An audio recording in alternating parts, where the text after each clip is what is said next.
कृपया अपनी बाइबलें खोलिए। जिनके पास बाइबल है वह अपने पड़ोसी की सहायता करे, जिनके पास बाइबल नहीं है वह अपने पड़ोसी से सहायता मांगे। आमीन। आज का दिन यहोवा ने बनाया है और हम सब इसमें आनंदित हैं। हालेलुया।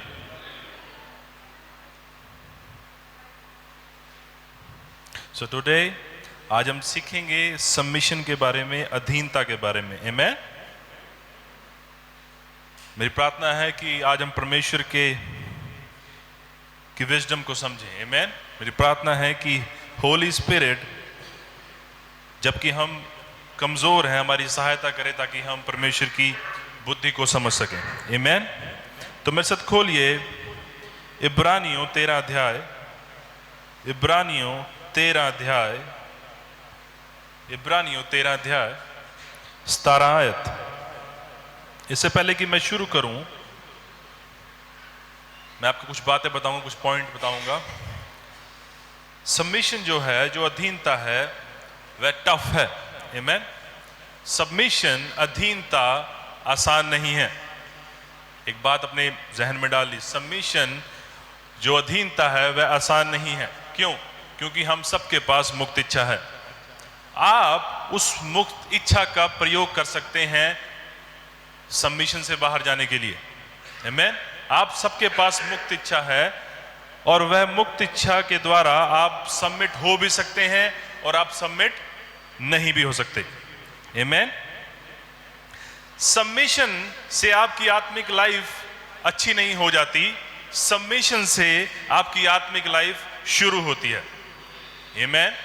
एक बात को समझिए, ऐसा नहीं है कि मैंने आज प्रार्थना की, आज मैंने आपको वचन दिया, आज से आपने सबमिशन करना शुरू कर दिया और आपकी लाइफ अच्छी होनी शुरू हो जाएगी। नहीं, सबमिशन से आपकी आत्मिक लाइफ शुरू होती है। आमीन। बिकॉज जो मसीहत है वह अधीनता के बारे में है। आमीन। Submission is the beginning of wisdom. आमीन। सबमिशन से बुद्धि की शुरुआत होती है। जब हम अधीनता में आते हैं तब असल में परमेश्वर के द्वारा हमें बुद्धि मिलती है। आमीन। इससे पहले कुछ नहीं मिलता।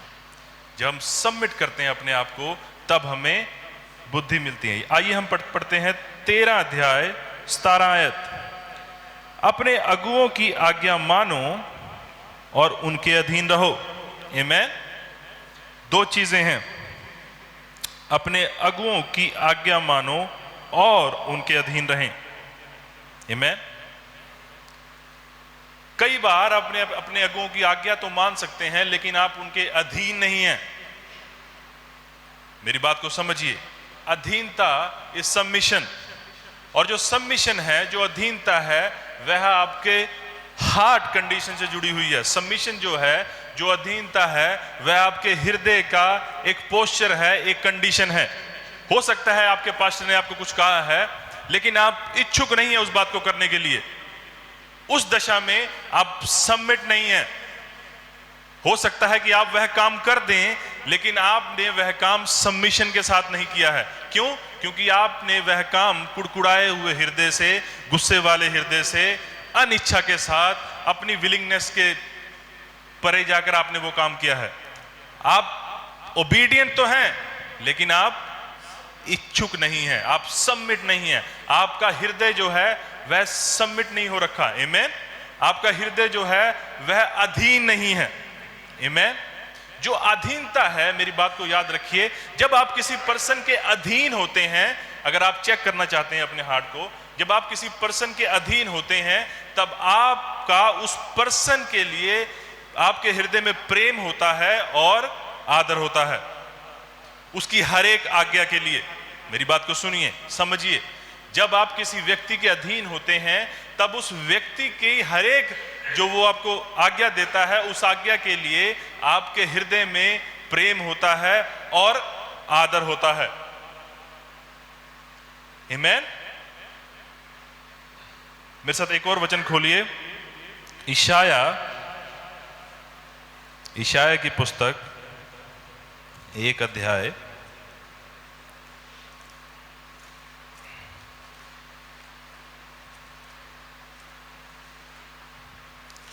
इशाया 1 अध्याय। बहुत बार हम चर्च में होते हैं, हम बहुत सारी चीज़ों को कर रहे होते हैं, हम सोचते हैं कि लॉर्ड मैं प्रॉस्पर नहीं हो रहा, मैं इस क्षेत्र में नहीं जा रहा, मैं उस क्षेत्र में बढ़ नहीं पा रहा, मैं ये करना चाहता हूँ, मैं वो करना चाहता हूँ, चर्च में मैं इस लेवल पर जाना चाहता हूँ, मेरी आत्मिक ग्रोथ नहीं हो रही है, मेरा ये नहीं हो रहा, मेरा वो नहीं हो रहा। हम बहुत बार ये चीज़ें कर रहे होते हैं, लेकिन मैं आपको बताता हूँ जो परमेश्वर का वचन है वह आपके लिए है, आपके विरोध में नहीं है।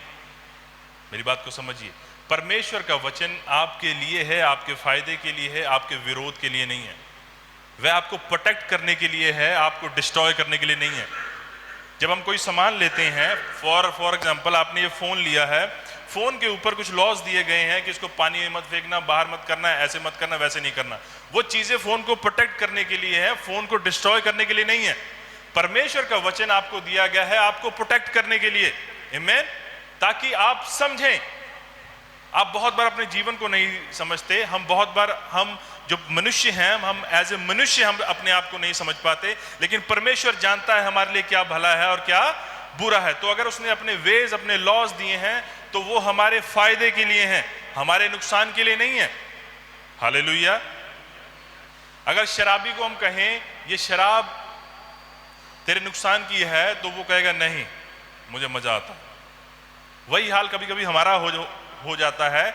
हम परमेश्वर का जो लॉज हैं, जो चीजें हमें मना की होती हैं, हम वो करना चाहते हैं क्योंकि हमें उनसे मजा आ रहा होता है, प्लेजर मिल रहा होता है, आमीन। लेकिन अगर परमेश्वर का वचन आपको कुछ कह रहा है और वह चीज आपके लिए पीड़ा लेकर आ रही है, तो भी अगर आप उसमें सबमिट करते हैं, अपने आप को अधीन करते हैं, तो वह चीजें आपके लाभ की होंगी, आमीन। यहां पर हम आयत को पढ़ते हैं, 19 आयत, पहला अध्याय 19 आयत। यदि तू आज्ञाकारी, इंग्लिश में पढ़ते हैं तो वहां पर लिखा है विलिंग एंड ओबीडियंट। यदि तू आज्ञाकारी होकर मेरी मानो तो इस देश के उत्तम पदार्थ खाओगे, और यदि तुम ना मानो और बलवा करो तो तलवार से मारे जाओगे, यहोवा का यही वचन है। अब मैं यहां पर आपको कंडेम नहीं कर रहा कि अगर आप नहीं करेंगे तो ये नहीं होगा, आमीन। मेरी बात को समझिए, जो परमेश्वर का राज्य है वह कुछ सिद्धांतों पे चलता है। परमेश्वर का राज्य धक्के से नहीं चलता, वह सिद्धांतों से चलता है, आमीन। अगर हमारी गवर्नमेंट है तो वो गवर्नमेंट कुछ सिद्धांतों से चल रही है, कुछ मूल सिद्धांत है जिनके ऊपर जो गवर्नमेंट है वो टिकी हुई है। अगर वो मूल सिद्धांत फॉलो ना किए जाएं तो गवर्नमेंट गिर जाए। ऐसे ही जो परमेश्वर का राज्य है उसमें कुछ सिद्धांत हैं, कुछ लॉज दिए गए हैं। अगर आप उन लॉज का फॉलो नहीं करेंगे तो आप उस उत्तम को नहीं पा पाएंगे जो परमेश्वर ने आपके लिए रखा है। अगर परमेश्वर ने कहा है कि तुम मेरे धर्म और राज्य की खोज करो और बाकी सब तुम्हारे पीछे आएंगी, तो आप जितनी मर्जी प्रार्थना कर लीजिए, ये मिल जाए, वो मिल जाए, ऐसे मिल जाए, वैसे मिल जाए, जो मर्जी कर लीजिए, जिससे मर्जी प्रार्थना करा लीजिए, 40 रोजे रख लीजिए, कुछ नहीं होगा। जो लॉज हैं वो हैं। परमेश्वर आपके लिए अपने लॉज को बदल नहीं देगा क्योंकि वह कभी बदलता नहीं है, आमीन। लेकिन हम क्या सोचते हैं, हम ट्विस्ट कर देंगे परमेश्वर की आम को। हम 40 रोजे रख लेंगे, उस पास्टर के पास चले जाएंगे, वहां चले जाएंगे और हम किसी तरह से मनवा लेंगे परमेश्वर से। और हम ये मानने को तैयार ही नहीं होते कि समस्या परमेश्वर में नहीं है, समस्या हमारे में है। हम चाहते हैं कि परमेश्वर हमारे रास्तों के अनुसार चले, लेकिन परमेश्वर चाहता है कि तुम मेरे रास्तों के अनुसार चलो क्योंकि मैंने तुम्हें बनाया है, तुमने मुझे नहीं बनाया, आमीन। तो जब हम ओबीडिएंट, विलिंग, हमारा हृदय कई बार उस पोस्चर में नहीं होता, लेकिन हम ओबीडिएंट होते हैं, लेकिन हमारा हृदय उस पोस्चर में नहीं होता। चलिए दोबारा उस आयत पे चलेंगे, इब्रानियों 13 अध्याय 17 आयत। यहां पर लिखा है अपने अगुओं की आज्ञा मानो और उनके अधीन रहो, क्योंकि वे उनके समान तुम्हारे प्राणों के लिए जागते हैं जिन्हें लेखा देना पड़ेगा। वह, इंग्लिश में बड़ा अच्छा लिखा है, यहां पर हिंदी में मैं आपको समझाता हूं। जहां लिखा है जिन्हें लेखा देना पड़ेगा, इंग्लिश में अगर आप सही से उसकी ट्रांसलेशन देखेंगे, वहां लिखा है यह सुनिश्चित करो, तुम यह सुनिश्चित करो कि वे ये काम आनंद से करें, ना कि ठंडी सांसें ले लेकर, क्योंकि इस दशा में पास्टर को कोई लाभ नहीं। यहां पर ऐसा लिखा है कि इस दशा में पास्टरों को कोई लाभ नहीं। यहां पर ऐसा लिखा है क्योंकि इस दशा में तुम्हें कुछ लाभ नहीं होगा। आमीन। अगर आप समस्या क्रिएट कर रहे हैं, आप अधीन नहीं है पास्टर के, आप कुड़कुड़ा रहे हैं, इवन दो आप सोचते हैं कि पास्टर आपके अनुसार चले, लेकिन ऐसा नहीं होगा। चाहे वो गलत है चाहे वो सही है। आमीन। मुझे नहीं लगता कि 99.99% पास्टर आपको कोई ऐसी बात बोल देगा जो उल्टा ही होगी कि जा किसी के थप्पड़ मारा। पास्टर आपको जो भी बोल रहा है वो बोल रहा है कि पीली पैंट पहन के आ जाओ, आ जाओ। मेरी बात को समझिए। वो आपको बोल रहा है पीली पैंट पहन के आ जाओ तो आ जाओ। आप अधीनता सीख रहे हैं। अगर वो बोल रहा है ये कर दो तो कर दो, अगर वो बोल रहा है वैसे कर दो तो कर दो। आमीन। आपका काम क्वेश्चन करना नहीं है, आपका काम क्या है? सर्व करना है। आमीन। लेकिन हम क्या करते हैं, हम उस पोजीशन पे अपने हार्ट को ले आते हैं जहां हम सबमिट नहीं होते और हम क्वेश्चन करने लग जाते हैं कि ये क्यों, वैसे क्यों, ऐसे क्यों, ऐसे क्यों, और वहीं हमारी बुद्धि भ्रष्ट हो जाती है। हम रोक देते हैं, कट ऑफ कर देते हैं परमेश्वर की बुद्धि को, और हम तर्क वितर्क करने लग जाते हैं, और हमारा हृदय जो है बहुत पीड़ा से, ग्रज से, गुस्से से, उन सब से भर जाता है। और हम फिर आप देखेंगे आपको पता भी नहीं चलेगा और आप चर्च में प्रॉब्लम क्रिएट करना शुरू कर देंगे, और पास्टर आपको बार बार बेचारा बोलता रहेगा, आपको लगेगा मुझे उल्टा ही बोल रहे हो। क्यों? क्योंकि आपकी हार्ट की कंडीशन ऐसी हो रखी है कि आपको अपनी गलती नहीं दिख रही, आपको ये लग रहा है नहीं ये मुझे बोल रहे हैं, ये मुझे बोल रहे हैं, ये तो हमेशा ही मुझे बोलते हैं, ये तो हमेशा ही मुझे टारगेट करते हैं, ये तो हमेशा ही मुझे कहते हैं। किसी को शौक नहीं चढ़ा आपको हमेशा ही कहने का, लेकिन क्योंकि आप इतना सेल्फ सेंटर्ड, इतने सेल्फ फोकस्ड हो गए हैं कि आपकी हृदय जो था वह गलत कंडीशन में आ गया है। अब आप प्रॉब्लम क्रिएट कर रहे हैं। अब पास्टर जो है आपके लिए उस खुश हृदय से प्रार्थना नहीं कर पा रहा। अब समझिए मेरी बात को। और जब वो खुश हृदय से प्रार्थना नहीं कर पा रहा तो उस दशा में आपको कोई लाभ नहीं होगा। ये वो कह रहा है, ये कह रहा है कि सुनिश्चित करो कि वह ये काम आनंद से करें। जो आपके लिए प्रार्थना कर रहे हैं, तुम सुनिश्चित करो कि वह ये काम आनंद से करें, ना कि ठंडी सांसें लेकर, क्योंकि इस दशा में तुम्हें कुछ लाभ नहीं होगा। हालेलुया। हमें सुनिश्चित करना है। मेरी बात को समझिए।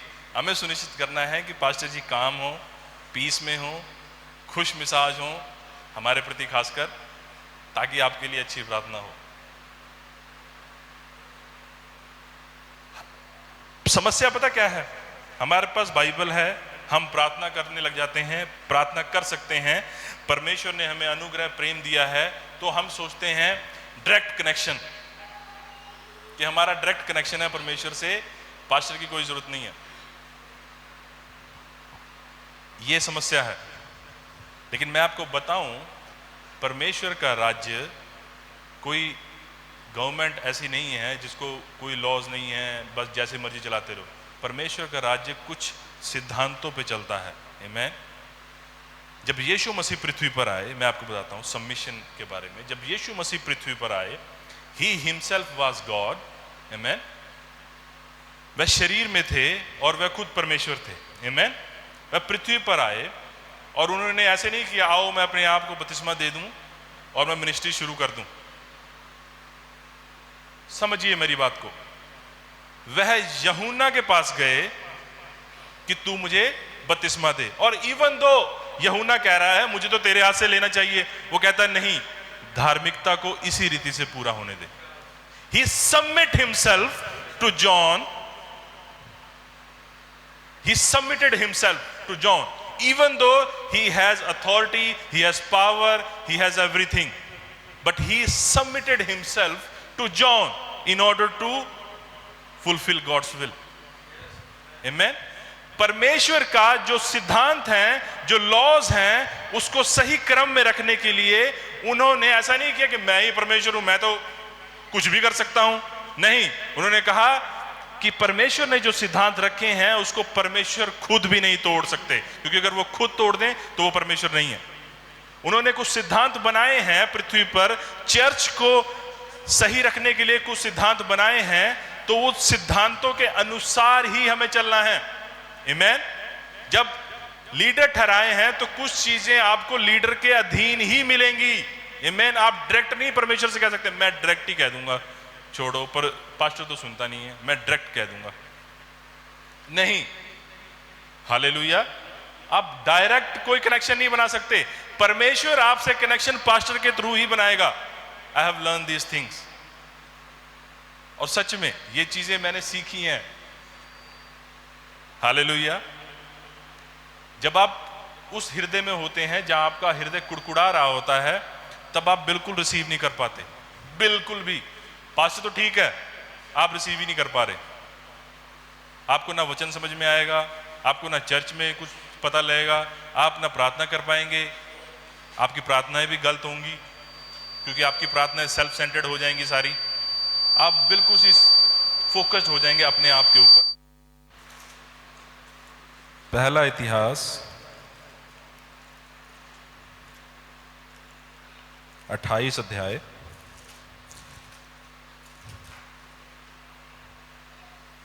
9 आयत। यहां पर सुलेमान को हिदायत दी जा रही है, हे मेरे पुत्र सुलेमान, तू अपने पिता परमेश्वर का ज्ञान रख और खरे मन, यहां पर जो खरे मन है ना, इंग्लिश में है with willingness and obedient heart, जीव से उसकी सेवा कर, क्योंकि यहोवा मन को जांचता और विचार में जो कुछ उत्पन्न होता है उसे समझता है। आमीन। यहोवा मन को जांचता और उसमें जो कुछ उत्पन्न होता है उसे समझता है। अगर आपका मन ओबीडिएंट नहीं है, आपका मन जो है वह अधीन नहीं है अपनी अथॉरिटी के, तो परमेश्वर उसे जानता है और समझता है। कभी परमेश्वर उन चीज़ों को प्रमोट नहीं करेंगे जो उनके लॉज और उनके सिद्धांतों के विरोध में जाती है। आमीन।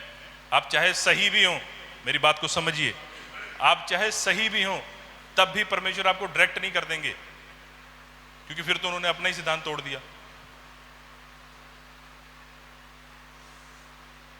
आपको ये बात सीखनी है कि आपको हर एक, चाहे आप सही हैं चाहे आप गलत हैं, आपको अधीन रहना है अपनी अथॉरिटी के। आमीन।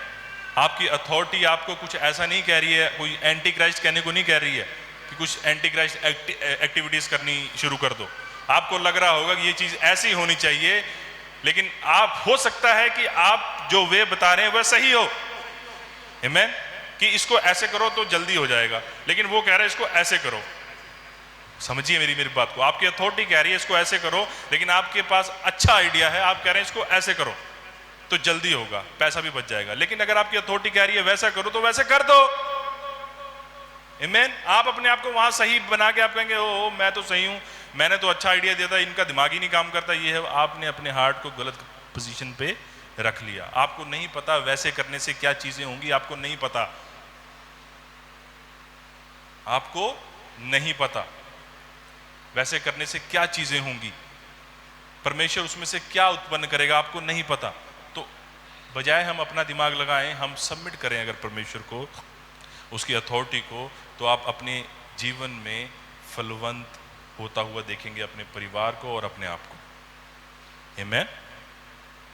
आमीन।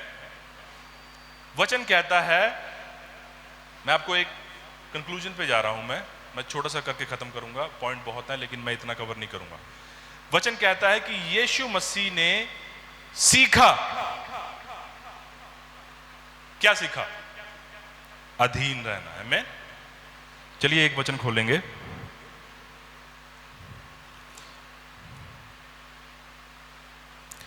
इब्रानियों 5:8 खोलेंगे। इब्रानियों 5:8। पुत्र होने पर भी उसने दुख उठा उठाकर आज्ञा माननी सीखी और सिद्ध बनकर अपने सब आज्ञा मानने वाले, और उसे परमेश्वर की ओर से मलकीसेदेक की रीति पर महायाजक का पद मिला। और भी आयते हैं, मैं पढ़ाऊंगा नहीं, समय कम है। यीशु मसीह कहते हैं, यूहन्ना 10 अध्याय या फिलिपियों 2 में यीशु मसीह कहते हैं कि यूहन्ना 10 अध्याय कि मुझे हक है, मुझे परमेश्वर की ओर से मेरे पास अथॉरिटी है कि मैं अपना प्राण दे भी सकता हूं और अपना प्राण ले भी सकता हूं ना। बहुत ध्यान से सुनिएगा, मेरे पास यह अधिकार है कि मैं अपना प्राण दे भी सकता हूं और मैं अपना प्राण ले भी सकता हूं। अगर आप उन आयतों को ध्यान से पढ़ेंगे तो वहां पर यीशु मसीह बता रहे हैं कि मैं एल शदाई, मेरे पास यह अधिकार है कि मेरे पास यह इच्छा है, मुक्त इच्छा है कि मैं अपना प्राण दे भी सकता हूं और अपना प्राण ले भी सकता हूं। अगर मेरी इच्छा हुई तो मैं ये क्रूज ले भी सकता हूं, ये क्रूज छोड़ भी सकता हूं। मुझ पे प्रेशर नहीं है, मेरी बात को समझिए, मुझ पे प्रेशर नहीं है कि तूने ये करना ही करना है।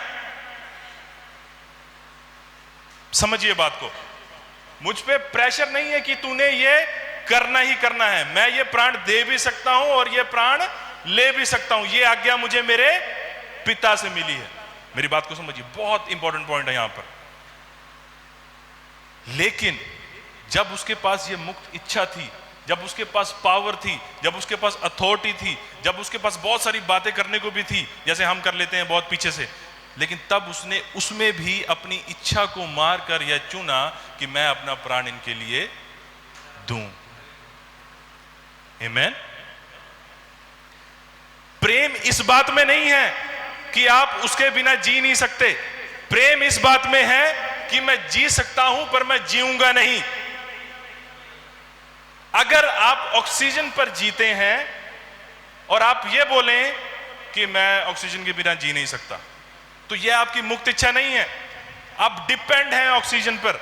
लेकिन अगर मैं आपको इच्छा दे दूं, मैं आपके अंदर पावर दे दूं कि आप ऑक्सीजन पे जी भी सकते हैं, नहीं भी जी सकते, ये आपके पास पावर है, तब अगर आप कहते हैं कि मैं ऑक्सीजन पर ना डिपेंड होकर भी जी सकता हूं लेकिन मैं विलिंगली डिपेंड होऊंगा ऑक्सीजन पर।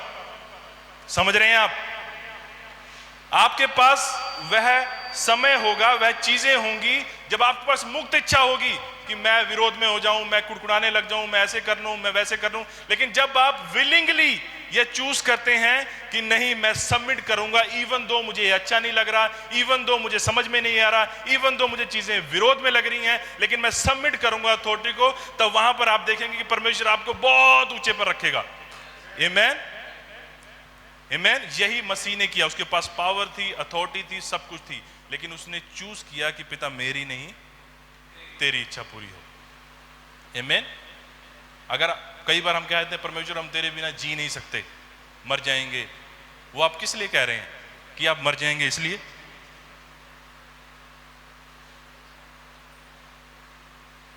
मेरी बात को समझिए, परमेश्वर कभी भी उन बातों में खुश नहीं होता है जहां पर परिस्थितियां आपके कंट्रोल से बाहर होती हैं और आप तब परमेश्वर पर रिलाय कर रहे होते हैं। परमेश्वर उन बातों में खुश होता है जब परिस्थितियां आपके हाथ में होती हैं लेकिन आप फिर भी यह चुनते हैं कि फिर भी मैं तेरे अधीन रहूंगा। आमीन। प्रेम इस बात में नहीं है कि मैं तुम्हारे बिना जी नहीं सकता, मैं मर जाऊंगा परमेश्वर, मैं ऐसा। प्रेम इस बात में है कि even though Lord, even though मैं जी सकता हूं, इवन दो मेरे पास संसार की वो चीजें हैं, इवन दो आज संडे है मैं वहां जा सकता हूं, इवन दो मैं वहां जा सकता हूं, मुझे पार्टी में वो बुलाया है लेकिन लॉर्ड मैं नहीं जाऊंगा। आमीन। क्योंकि मैंने चुना है कि मैं तेरे बिना नहीं जी सकता। आमीन। तो परमेश्वर आपको इस वचन के द्वारा आशीष करे। तो जब भी आप ओबीडिएंट होते हैं, अपने हृदय को 2 मिनट बैठिए, अपने हृदय को जांचिए, परखिए कि आपका हृदय जो आपको आज्ञा दी गई है उसके प्रति आपके हृदय में आदर और प्रेम है या नहीं है। अगर वो आदर और प्रेम नहीं है, वहीं पर अपने हृदय को सेटल्ड कीजिए, अपने हृदय को सही कीजिए, होली स्पिरिट से सहायता मांगिए कि लॉर्ड मेरी सहायता कीजिए अपने हृदय को सही करने में। तो आप देखेंगे होली स्पिरिट आपकी सहायता करेगा। आमीन। तो परमेश्वर आपको आशीष करे। चलिए मैं प्रार्थना करता हूँ आप सबके लिए। लॉर्ड पिता परमेश्वर, मैं प्रार्थना करता हूँ कि आप अपने होली स्पिरिट के द्वारा लॉर्ड हमें आपके बुद्धि को समझने के लिए प्रभु जी विजडम दीजिए। लॉर्ड आप हमें समझ दीजिए ताकि हम आपके माइंड को समझ सकें, आपके हार्ट को समझ सकें। लॉर्ड आप हमें इनर डिसर्नमेंट दीजिए लॉर्ड कि हम अपने हृदय को परख सकें पिता। हम अपने हृदय की उन बातों को जांच सकें, परख सकें, जो बातें पिता हम अभी नहीं समझते लॉर्ड। आप इन सब से डील कीजिए लॉर्ड। ये प्रार्थना मैं यीशु के नाम से मांगता हूं, आमीन।